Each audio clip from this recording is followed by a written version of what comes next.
Hi friends, പുതിയൊരു വീഡിയോയിലേക്ക് എല്ലാവർക്കും സ്വാഗതം. നന്ദിനിയും സൂര്യയും യതീന്ദ്രനും രജിസ്റ്റർ മാരേജ് കഴിഞ്ഞ ശേഷം വീട്ടിലേക്ക് തിരിച്ചു വരികയാണ്.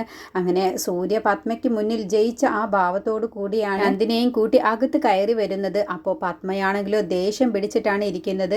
അവരെ കണ്ടതോടുകൂടി സൂര്യയ്ക്കും നന്ദിനിക്കും മുന്നിൽ തോറ്റുപോയ ആ ദേഷ്യത്തിലാണ് ഇരിക്കുന്നത്.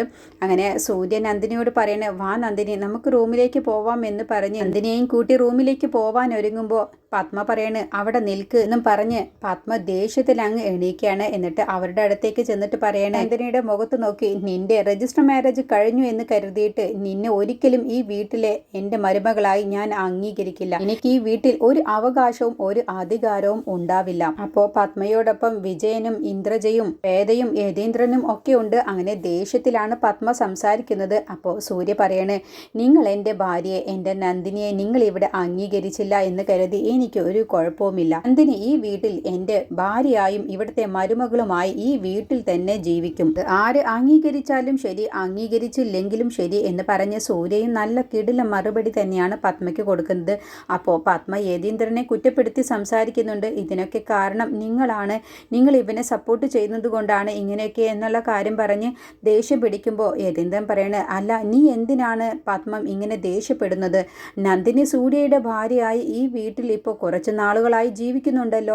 ഇതിപ്പോൾ നന്ദിനിയുടെയും സൂര്യയുടെയും രജിസ്റ്റർ മാരേജ് കഴിഞ്ഞു, അത്രയല്ലേ ഉള്ളൂ. പക്ഷേ നന്ദിനി ഇവിടെ സൂര്യയുടെ ഭാര്യയായിട്ട് ജീവിക്കുന്നുണ്ടല്ലോ. നീ എന്തിനാണ് പത്മം ഇത്രയ്ക്കധികം ദേഷ്യപ്പെടുന്നതും പ്രശ്നങ്ങളൊക്കെ ഉണ്ടാക്കുന്നതും? സൂര്യ പറയണ്, അങ്ങനെ ചോദിക്ക് അച്ഛാ, ഇവർക്കിപ്പോൾ എന്നാണെന്നോ ഇത്ര ടെൻഷൻ വരുന്നത്? എന്റെയും നന്ദിനിയുടെയും രജിസ്റ്റർ മാരേജ് കഴിഞ്ഞില്ല എന്നുണ്ടെങ്കിൽ നന്ദിനിയെ എന്തെങ്കിലും പറഞ്ഞ് എന്തെങ്കിലും ഭീഷണിപ്പെടുത്തി ഈ വീട്ടിൽ നിന്നും പറഞ്ഞു വിടാമല്ലോ. ഇപ്പോൾ അതിന് സാധിക്കില്ലല്ലോ, അതാണ് പ്രശ്നം.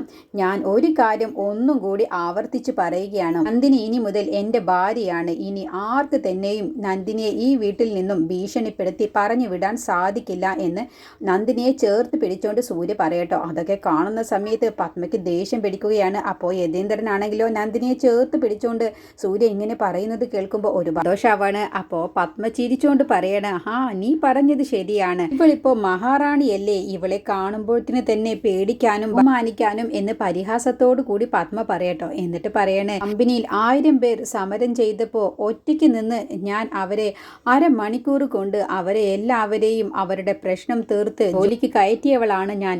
എനിക്കെതിരെ ഏത് കമ്പനി വന്നാലും അവരെ എല്ലാവരെയും ഒറ്റയ്ക്ക് നിന്ന് എതിർത്ത് അവരെ ഈ നാട്ടിൽ നിന്ന് തന്നെ ഓടിച്ചവളാണ് ഞാൻ. അങ്ങനത്തെ എനിക്ക് ഇവളെ ഇവിടെ നിന്നും ഓടിച്ചു വിടുന്നത് ഒരു സാധാരണ വിഷയമല്ല എന്ന് നിനക്ക് തോന്നുന്നുണ്ടോ? ഇത്രയും ദിവസം ഞാനൊരു പാവത്തെ പോലെ നിന്നപ്പോ നീ എൻ്റെ തലയിൽ കയറുന്നോ? അപ്പോൾ യതീന്ദ്രൻ പറയണേ, എന്താണ് പത്മ നീ പറയുന്നത്? ഈ കല്യാണം ഇപ്പോൾ നിന്റെ നടന്നതുപോലെയാണല്ലോ. ഇതിപ്പോൾ സൂര്യയുടെയും നന്ദിനിയുടെയും വിവാഹമാണ് നടന്നത്. അവന്റെ ജീവിതം അവൻ തീരുമാനിച്ചോട്ടെ. അത് നിനക്ക് അങ്ങനെ എടുത്തൂടെ? എങ്ങനെ എടുക്കണമെന്നുള്ളത് ഞാൻ തീരുമാനിച്ചോളാം. എങ്ങനെ, എന്ത്, എപ്പോൾ എടുക്കണമെന്നുള്ളത് ഞാൻ തീരുമാനിച്ചോളാം. കണ്ടില്ലേ അവളുടെ ഒരു നിൽപ്പ്, എല്ലാം ചെയ്തു വെച്ചിട്ട് അവളുടെ മുഖം കാണുമ്പോൾ തന്നെ എനിക്ക് ദേഷ്യം പിടിക്കുന്നു. അപ്പോൾ ഇന്ദ്രജ പറയണ, അമ്മേ, അവളുടെ ഉള്ളിൽ ഇപ്പോൾ സന്തോഷിക്കുന്നുണ്ടാവും. അത് കേട്ടപ്പോൾ വേദ പറയണ, അത് ശരിയാണ് ചേച്ചി, ഇപ്പോൾ നല്ല സന്തോഷിക്കുന്നുണ്ടാവും. ഈ വീട്ടിലെ മരുമകളായില്ലേ, പിന്നെ നമ്മളെല്ലാവരും എതിർത്ത് നിന്നിട്ടും അവളിപ്പോൾ ജയിച്ചു നിൽക്കുകയല്ലേ. ഇതിന്റെയൊക്കെ അഹങ്കാരം എന്തായാലും ഇപ്പോൾ അവളുടെ മനസ്സിലുണ്ടാവും എന്നൊക്കെ പറയണ്. അപ്പോൾ സൂര്യ പറയണ, നിങ്ങളാരും നന്ദിനിയെ അംഗീകരിച്ചാലും അംഗീകരിച്ചില്ലെങ്കിലും നന്ദിനി ഈ വീട്ടിലെ മരുമകളായി എൻ്റെ ഭാര്യയായി ഇവിടെ തന്നെ ഉണ്ടാവും എന്ന് പറഞ്ഞ് നന്ദിനിയും കൂട്ടി റൂമിലേക്ക് പോവാൻ ഒരുങ്ങുമ്പോൾ പത്മ പറയണം, നമ്മുടെ കമ്പനിയിലെ അടുത്ത മീറ്റിംഗിൽ 4 ആളുടെ ഇടയിൽ ഇവൾക്ക് 4 അക്ഷരം ഇംഗ്ലീഷ് സംസാരിക്കാൻ കഴിയുമോ? അങ്ങനെയുള്ള ഇവളെയും കൂട്ടിയല്ലേ നീ കമ്പനിയിലേക്ക് പോകുന്നത്? നിനക്ക് എൻ്റെ ഈ വെല്ലുവിളി അംഗീകരിക്കാൻ കഴിയുമോ എന്ന് ചോദിക്കുമ്പോൾ തിരിച്ച് സൂര്യ പറയണേ, ഞാൻ ഈ വെല്ലുവിളി അംഗീകരിക്കുന്നു. എൻ്റെ നന്ദിനി എല്ലാവർക്കും മുന്നിൽ വെച്ച് ഇംഗ്ലീഷ് സംസാരിച്ചിരിക്കും എന്ന് പറയുമ്പോൾ പത്മാങ്ങ് പൊട്ടിച്ചിരിക്കുകയാണ്. എന്നിട്ട് സൂര്യ പറയണം, ഒരു ദിവസം ഞാൻ നന്ദിനി കമ്പനിയിലേക്ക് എത്തിയാൽ എല്ലാ കമ്പനിക്കാരും നന്ദിനിയെ കണ്ട് സല്യൂട്ട് ചെയ്യുന്ന രീതിയിൽ ഞാൻ നന്ദിനിയെ ആക്കിയെടുക്കും. ഇത് കേട്ടപ്പോൾ നന്ദിനി സാർ എന്ന് പറഞ്ഞപ്പോൾ നന്ദിനി, നീ ഒരക്ഷരം പോലും മിണ്ടരുത്, അങ്ങനെ ഒരു ദിവസം വരും എന്ന് പറഞ്ഞപ്പോൾ പത്മാങ്ങ് പൊട്ടിച്ചിരിക്കുകയാണ്. എന്നിട്ട് പറയണേ, അങ്ങനെ ഒരു ദിവസം വരും, ഈ സ്വപ്നം കണ്ടുകൊണ്ടേ ഇരിക്കെ.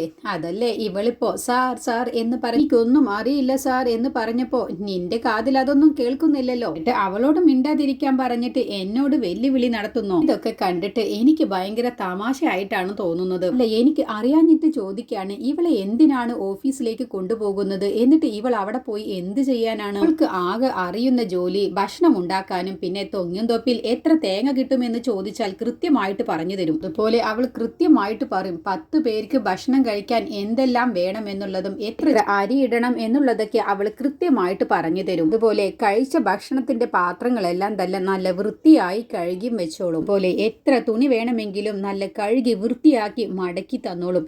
ഇതെല്ലാം നല്ല കൃത്യമായിട്ട് തന്നെ ഇവൾ കൃത്യമായിട്ട് ചെയ്തോളും. ഇതെല്ലാം മാത്രമാണ് ഇവൾക്ക് അറിയും. ഇതിൽ കൂടുതൽ എന്തറിയാനാണ് ഇവൾക്ക് എന്ന് പറഞ്ഞ് പത്മ വല്ലാതെ നന്ദിനിയെ അപമാനിച്ചുകൊണ്ട് സംസാരിക്കുകയാണ്. അപ്പോൾ സൂര്യ പറയണ വാവ് അടിപൊളിയായിട്ടുണ്ട്. കേട്ടില്ലേ അച്ഛാ പറയുന്നത്? പറഞ്ഞത് നന്ദിനിക്ക് അറിയാവുന്ന കാര്യങ്ങൾ എന്തെല്ലാം എന്നുള്ളത് കൃത്യമായിട്ട് പറഞ്ഞു. നന്ദിനിക്ക് അറിയാത്തത് എന്താണെന്നുള്ളത് ഇവർ പറഞ്ഞില്ല. ഏറ്റവും കൂടുതൽ നന്ദിനിക്ക് അറിയാവുന്ന കാര്യങ്ങളാണ് ഇവർ പറഞ്ഞത്. അത് ശ്രദ്ധിച്ചില്ലേ അച്ഛൻ? ഇങ്ങന്തോപ്പിലെ ജോലി, വീട്ടുജോലി, ഭക്ഷണം ഉണ്ടാക്കുന്ന ജോലി, ജോലികളെല്ലാം തന്നെ നിസാരമായ ജോലിയാണെന്നുള്ളത് ഇവരോട് ആരാണ് പറഞ്ഞു കൊടുത്തത് അച്ഛാ? വീട്ടിലെ എല്ലാ പെണ്ണുങ്ങളും ഈ ജോലികളെല്ലാം ചെയ്തില്ല എന്നുണ്ടെങ്കിൽ ഓരോ വീടും ഇന്ന് എത്രമാത്രം വൃത്തികേടായിരിക്കും. അങ്ങനത്തെ ജോലി നിസാരമാണെന്നുള്ളത് ഇവരോട് ആരാണ് പറഞ്ഞു കൊടുത്തത് അച്ഛാ? ആ ജോലി ഇവർക്ക് കുറച്ചിലായിട്ട് തോന്നുന്നു. അല്ലച്ചാ, ഞാനൊരു കാര്യം പറയട്ടെ, നന്ദിനിയെ കൊണ്ട് ഉറപ്പായും കമ്പനി ജോലിയിൽ നന്ദിനി വന്നു കഴിഞ്ഞാൽ ഉറപ്പായും സക്സസ് ആവും എന്നുള്ളത് എനിക്ക് നല്ല വിശ്വാസമുണ്ട്. പക്ഷേ അതുപോലെ ഇവർക്ക് വീട്ടു ജോലിയും വീട് വൃത്തിയാക്കലും തെങ്ങും തോപ്പ് ജോലിയും ഒക്കെ ഇവർക്ക് ചെയ്യാൻ കഴിയുമോ? അത് കേട്ടപ്പോ പത്മ പറയണേ, നീ എന്താടാ പറയുന്നത്? എനിക്ക് എന്തിനാണ് ഭക്ഷണം ഉണ്ടാക്കുന്ന ജോലി ചെയ്യേണ്ട ആവശ്യം? എനിക്ക് എന്നെ തർക്കിച്ച് ജയിക്കാൻ വേണ്ടി എന്തും വിളിച്ചു പറയാമെന്നൊന്നും നീ കരുതണ്ട. ചിന്തിച്ച് സംസാരിക്ക്. ഞാൻ ആരാണ്? മില്യൺ കണക്കിന് വരുമാനം വരുന്ന കമ്പനിയുടെ ഓണറാണ് ഞാൻ. നേരത്തെ ഞാൻ എന്തിനാണ് ഭക്ഷണം ഉണ്ടാക്കുന്നതും വീട്ടുജോലിയും പാത്രം കഴുകുന്നതും തുണി തിരുമ്പലും ഒക്കെ ഞാൻ ചെയ്യുന്നതിന്റെ ആവശ്യം എന്താണ്? അതിനൊക്കെയുള്ള ജോലിക്കാർ എനിക്കുണ്ട്. അവർക്കതിന് ഞാൻ പണം കൊടുത്താൽ അവർ ഞാൻ പറയുന്ന എന്ത് ജോലി വേണമെങ്കിലും ചെയ്തിട്ട് അവർ പോകും. പിന്നെ എന്തിനാണ് ഞാൻ വെറുതെ കഷ്ടപ്പെടുന്നത്? കമ്പനിയിലെ മറ്റുള്ള കാര്യങ്ങൾ നോക്കലും കണക്ക് നോക്കലും അങ്ങനെയുള്ള ജോലിയാണ്. അതാണ് ഞാനും ഇവരും തമ്മിലുള്ള വ്യത്യാസം എന്ന് പറഞ്ഞപ്പോൾ സൂര്യ പറയാണ്, അതൊക്കെ നിങ്ങൾ നോക്കിക്കോളൂ. പക്ഷേ മറ്റുള്ള ജോലിയെ കുറച്ച് കാണുന്നത്, അതിനെക്കുറിച്ചാണ് ഞാൻ പറഞ്ഞത്. ഓരോ ജോലിക്കും അതിൻ്റെതായ അന്തസ്സുണ്ട്. അല്ലാതെ വീട്ടുജോലി ഒരു കുറച്ചിലായിട്ടൊന്നും നിങ്ങൾ കാണുകയും സംസാരിക്കുകയും വേണ്ട. അങ്ങനെയാണെങ്കിൽ കോടിക്കണക്കിന് സ്ത്രീകൾ വീട്ടിൽ ഭക്ഷണം ഉണ്ടാക്കുന്നുണ്ട്. അവരെല്ലാം കുറച്ചിലാണെന്നാണോ നിങ്ങൾ പറഞ്ഞു വരുന്നത്? നന്ദിനി ജോലി ചെയ്തുകൊണ്ടിരിക്കുന്ന എല്ലാ ജോലികളും സീറോ ആയിട്ടാണ് നിങ്ങൾ കാണുന്നത് അല്ലേ അച്ഛാ? നന്ദിനി രുചിയോടുകൂടി പാചകം ചെയ്യുന്നത് നമുക്ക് എല്ലാവർക്കും അറിയാം. പക്ഷേ ഇവർക്ക് 4 പേർക്കെങ്കിലും ഭക്ഷണം ഉണ്ടാക്കി തരാൻ ഇവരെ കൊണ്ട്, സ്വാദോടുകൂടി ഉണ്ടാക്കി തരാൻ ഇവരെ കൊണ്ട് കഴിയുമോ? ഒരു വലിയ വിഷയമാണോ എന്നൊക്കെ ഇവര് ചോദിക്കും. പക്ഷെ അതൊരു വലിയ വിഷയം തന്നെയാണ്. ഓഫീസിലെ ജോലിയെല്ലാം കഴിഞ്ഞ് വിശപ്പോടുകൂടി വീട്ടിലേക്ക് വന്നാലേ അതോടുകൂടി വെച്ചുണ്ടാക്കി അത് വിളമ്പി തരാൻ ഒരാളുണ്ടാവുന്നത് അത് നിർബന്ധം തന്നെയാണ്. ആ ജോലി ചെറുത്, ഈ ജോലി വലുത് എന്ന് പറയാൻ ഇവർക്ക് എന്താണ് അധികാരമുള്ളത് എന്ന് യതീന്ദ്രനോട് പത്മയെ ഉദ്ദേശിച്ചുകൊണ്ട് ചോദിക്കുമ്പോൾ പത്മ പറയണ, ആ ജോലിയേക്കാളും ഈ ജോലി വലുത് എന്ന് പറയാൻ എനിക്ക് അധികാരമുണ്ട്. പാത്രം കഴുകുന്ന ജോലി പോലെയാണോ കമ്പനിയിലെ ജോലി ചെയ്യുന്നത്? ആ ജോലിയും ഈ ജോലിയും തമ്മിൽ ഒരുപാട് വ്യത്യാസമുണ്ട്. ഇനിയും നിന്റെ നന്ദിനിയെ പോലെ 100 പേർ ജോലിക്ക്, അടുക്കള ജോലിക്ക് കിട്ടും. പക്ഷേ മേ പോലെ കമ്പനിയെ ഉയർത്തി കൊണ്ടുവരുന്ന ഏതൊരു ആളെയാണടാ നിനക്ക് കിട്ടുക? അത് കേട്ടപ്പോൾ സൂര്യ തിരിച്ചും പറയണേ, കിട്ടും. നിങ്ങളെക്കാളും ഒരു പടി ഉയർന്ന് നിൽക്കുന്ന ഒരാളെ ഞാൻ കൊണ്ടുവന്നിരിക്കും എന്ന് നന്ദിനിയെ മനസ്സിൽ ഉദ്ദേശിച്ചുകൊണ്ടാണ് സൂര്യ പറയുന്നത്. അത് കേട്ടപ്പോൾ പത്മ പൊട്ടിച്ചിരിക്കുകയാണ്. എങ്കിൽ ഞാൻ അത് കാണട്ടെ. എങ്കിലെന്നാ നമ്മുടെ അടുത്ത മീറ്റിംഗിൽ എല്ലാവർക്കും മുന്നിൽ വെച്ച് ഇവൾ ഒരു 5 മിനിറ്റ് എങ്കിലും ഇംഗ്ലീഷ് സംസാരിക്കണം. അല്ലെങ്കിൽ വേണ്ട, 1 മിനിറ്റ് എങ്കിലും ഇവളെ കൊണ്ട് ഇംഗ്ലീഷ് സംസാരിക്കാൻ കഴിയുമോ എന്ന് ചോദിച്ചപ്പോൾ സൂര്യ പറയാണ്, അത്രയല്ലേ ഉള്ളൂ, അത് ഉറപ്പായും എന്റെ നന്ദിനി സംസാരിച്ചിരിക്കും. നിങ്ങളുടെ ഈ വെല്ലുവിളി ഞാൻ അംഗീകരിക്കുന്നു. നന്ദിനി ആ മീറ്റിംഗിൽ പങ്കെടുക്കുകയും അവിടെ വെച്ച് 1 മിനിറ്റ് എങ്കിലും ഇംഗ്ലീഷിൽ നന്ദിനി സംസാരിക്കുകയും ചെയ്യും. ഇത് ഞാൻ നന്ദിനിയെ പഠിപ്പിച്ചിരിക്കും എന്ന് പറഞ്ഞുകൊണ്ടാണ് സൂര്യ നന്ദിനിയുടെ കൈ പിടിച്ചുകൊണ്ട് പോകുന്നത്. അപ്പോൾ നന്ദിനിയാണെങ്കിൽ പേടിയോട് കൂടിയാണ്, അയ്യോ എന്തെല്ലാം വെല്ലുവിളികളാണ് സൂര്യ സാർ നടത്തുന്നത്, എന്നെ കൊണ്ട് ഒരിക്കലും കഴിയില്ല എന്നുള്ള ഭാവത്തിലാണ് സൂര്യയോടൊപ്പം ചെല്ലുന്നത്. സൂര്യ റൂമിലെത്തിയ ശേഷം ഒരു വലിയ ഇംഗ്ലീഷ് വന്നിരിക്കുന്നു. നിന്നെ കൊണ്ട് ഞാൻ ഇംഗ്ലീഷ് സംസാരിപ്പിച്ചിരിക്കും. അപ്പോൾ നന്ദിനി പറയണ, സാർ എന്നെ കൊണ്ട് കഴിയില്ല, എനിക്ക് സംസാരിക്കാൻ കഴിയില്ല. ഇല്ല, ഞാൻ ചലഞ്ച് ഏറ്റെടുത്തത് നീ കണ്ടില്ലേ, ഞാൻ വെല്ലുവിളി ഏറ്റെടുത്തത് നീ കേട്ടതല്ലേ, നീ ഇംഗ്ലീഷ് സംസാരിച്ചിരിക്കണം, ഞാൻ നിന്നെ അത് പഠിപ്പിക്കും. അയ്യോ സാർ, ഞാനൊന്ന് പറയുന്നത് കേൾക്ക്, എനിക്കറിയില്ല, എനിക്ക് ഇംഗ്ലീഷ് എന്ന് പറഞ്ഞാൽ തന്നെ പേടിയാണ്, എന്നെ കൊണ്ട് കഴിയില്ല. വെറുതെ സാർ എന്തിനാണ് പത്മ മേഡവുമായി വെല്ലുവിളി നടത്തിയത്? എന്നെ കൊണ്ട് കഴിയില്ല. ഇല്ല നന്ദിനി, നിന്നെ കൊണ്ട് കഴിയും.